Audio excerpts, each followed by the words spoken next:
everyone! Welcome na naman dito sa aking channel at Caring Loan Peso Loan Online under ng Easy Peso App Philippines na naman itong i-share ko sa inyo. At alam nyo ba, ayon sa loan app na ito ay pwedeng umutang hanggang 150,000 pesos. So aba, napakalaki yung loan amount kung talagang totoo itong nakasaad sa kanilang app nga na pwedeng umutang ng hanggang 150,000 pesos.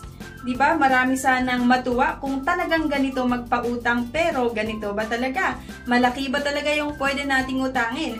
At nung isip ko pa yung app nila, Get Fund Quickly, so napakabilis nga daw umutang sa loan app na ito. So ibig sabihin, mabilis yung pag-process nila ng loan application at low interest rate na naman daw. Marami na ako nakita kasi na ibang loan app na nakalagay sa kanilang odds na mababa yung interest, malaki yung pwedeng utangin, at mahaba yung payment terms, pero sa dulo ng loan application, hindi. Kaya naman i-check natin itong bagong loan app na ito kung maganda ba utangan, diba? And para sa mga iba din na nakakita ng odds nito, sana mapanood nyo yung buong video bago nyo pa subukan na utangan. At first approval, intelligence approval system quickly evaluate loan disbursement.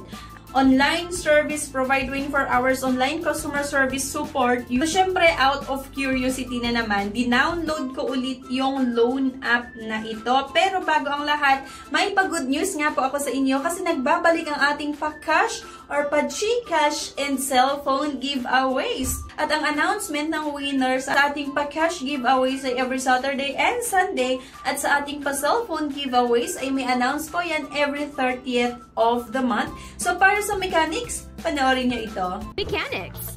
1. Find the 3 words in this video. 2. I-comment ang 3 words in order. Going back, nung i-open ko yung loan app nga na ito or itong Caring Loan, ang pambungad na naman na loan amount ay 60,000 pesos. Meron nga daw itong 180 days na payment terms, diba? So, mahaba sana or okay sana utangan ha kung totoong 180 days yung payment terms, pero totoo nga ba talaga? Diba, so 0.07% per day daw yung interest. Huwag na naman kayong malito dito ha, yung 0.07% puno na interest kasi malaki pa rin po ito kapag per day. Kung sana itong 0.07 ay monthly yung interest, edi okay sana. Kaya lang kasi per day, ibig sabihin kung 7 days yung i-offer na payment terms, so 0.07% times 7, di ba malaki pa rin yun, or 10 days or 15 days? So napakalaki pa rin talaga yung magiging interest nito kung per day. Kaya wag kayong malito ha. And low interest rate daw. Loans are easier to apply for and have lower interest rates. So, just fill in the information. Number 2, apply for a loan. At number 3 nga, waiting for passing. So, mag-antay ka na lang ng magiging status nga ng inyong loan application. So, ang nakakaloka pa dito sa loan app na Caring Loan, nung nasa kalagitnaan ako, naging 10,000 pesos na naman daw yung pwede kong utangin. So, 150,000 pesos, naging 60,000 pesos. At habang nasa kalagitnaan nga ako ng aking pag-a-apply, naging 10,000 pesos na naman daw. At medyo bumaba yung interest kasi ang pambungad nila ay 0.07 per day yung interest. Pero ayun nga, sa kalagitnaan ng aking loan application, naging 0.05% per day nga lang daw yung interest. At meron itong dalawa na pwedeng mautangan. Itong Prime Peso na 10,000 pesos at long terms daw ay 91 day or 3 months, and then yung interest rate ay 0.05% per day. At meron din itong Cash Quest, 3,000 pesos na naman daw yung pwedeng mautang. Long terms ay 91 days at yung interest rate ay 0.05% per day na naman.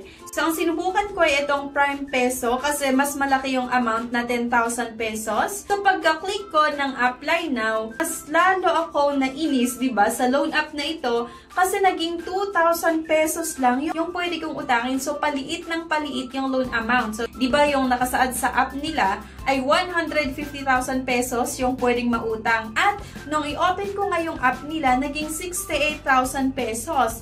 At nung nasa kalagitnaan ako ng aking pag-a-apply, naging 10,000 pesos. At ang pinaka-final na offer nito sa akin ay 2,000 pesos lang pala. Di ba, saan ko na naman gamitin yung 2,000 pesos, no? Napakaliit naman. And then, ang mas nakakainis pa, diba? Nakakainis talaga. Sa loan app na ito, yung 91 days na payment terms or halos 3 months, 4 months, or 5 months na pambungad ng Caring Loan app na payment terms sa dulo nga ng aking loan application, naging 7 days lang pala. Hindi siya maganda na naman i-recommend kasi akalain mo yon kung uutang ako ngayon tas kailangan kong magbayad within 6 to 7 days, saan na naman ako makakahanap ng agad-agad na pambayad dun sa utangin ko, diba? And mind you ha, ang mga loan app or loan shark ay may matataas na mga charges yan, kaya hindi talaga maganda i-consider utangan. Ito na nga, 2,000 pesos nga lang, napakababa yung in-offer sa akin na loan amount, 0.05% daw yung interest rate at 7 days lang yung in-offer sa akin na payment terms. Ito yung breakdown na kapag uutang daw ako ng 2,000 pesos, ang i-disburse lang nila ay 1,200 pesos. So, akalain mo yun, agad-agad ay kinaltasan nila ng 800 pesos yung 2,000 pesos, no? And then, ang matatanggap ko nga lang ay 1,200. Kaya lang, ang kailangan kong bayaran sa due date ko within 7 days ay 2,000 pesos. Diba? Ang sakit lang sa banks, yung tipong hindi mo natanggap ng buo yung pera, pero kailangan mong bayaran ng buo. So, 2,000 yung loan amount, ang matatanggap lang ay 1,200 kasi nga may mga iba't ibang charges yan, kagaya nitong processing fee na 667, total interest fee na 13 pesos, risk control service fee na 120 pesos, diba? At ang payment due date ko nga ay sa June 29, 2025. So, nag-apply kasi ako or sinubukan kong mag-apply ng June 23, 2025 and 23, 24, 25, 26, 27, 28, 29. Actually, 6 days lang itong ino-offer na payment terms. Hindi siya aabot ng 7 days. Pero kasi ang ginagawa ng loan app or iba't ibang mga loan app, sinasama nila sa count or sa bilang yung time or nung time na naaprubahan yung loan application. So, kagaya sa akin, 23 ngayon, parang sinama na nila yung 23, 24, 25, 26, 27, 28, 29. Kaya naging 7 days yung payment terms. Pero kung talagang kunin natin sa tama, diba? Mag-start lang yung payment terms upon loan approval, diba? Na-aprubahan ngayon, dapat bukas pa mag-start yung pagbibilang. So, 23, 24, 25, 26, 27, 28, 29. Kaya nga, 6 days lang talaga itong in-offer ng loan app na ito. Hindi pa nga umabot ng 7 days. At ang kailangan ko ang bayaran sa due date ko sa June 29 ay 2,000 pesos. Kaya naman isang loan app na naman mga beshes na napakataas yung mga charges niya. Hindi magandang utangan, napaka-short term din. Confusing din itong mga loan amount na nilalagay nila kasi from 150,000 pesos, naging 60,000, naging 10,000, at ang pinakalas na offer nila ay 2,000 pesos lang pala. So, parang saan ko naman gamitin yung 2,000 pesos. And yun nga, matataas yung mga charges niya at napaka-short term lang, kaya huwag na kayong umutang dito. Ako na yung nagsasabi ha. I mean, huwag nyo na i-consider to na utangan kung ayaw nyo na mas lalong may stress dahil sa, syempre, kapag due date mo or nag-pass due yung loan application mo at wala ka pang pambayad, ay asahan mo na tatatarin ka ng iba't ibang text messages and calls ng mga collector. Though wala nga akong experience sa loan app na ito kasi nga, ngayon pa lang naman ako mag-try na umutang dito.